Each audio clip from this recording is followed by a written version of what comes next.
Chapitre 6. Nouveau réveil. Alors que Michael commençait à s'endormir profondément, le clic de l'interrupteur le réveille. Il voit un ray de lumière passer sous sa porte, ainsi que l'ombre de 2 jambes.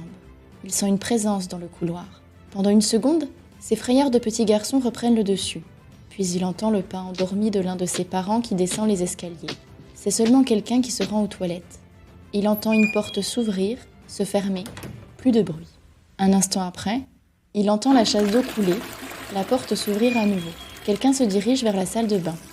L'eau coule, plus de bruit.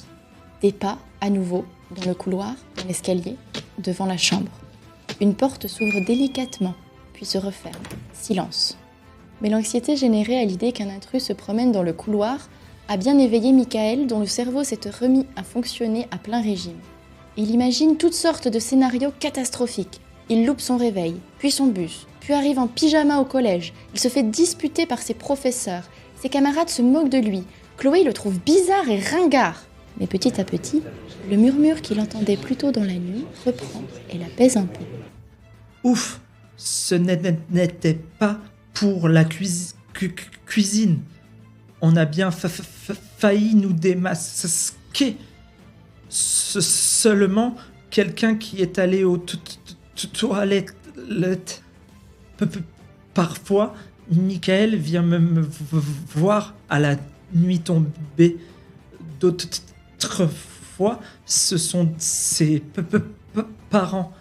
Ils prennent en cachette un yaourt, une glace, un morceau de fromage, une tasse de lait.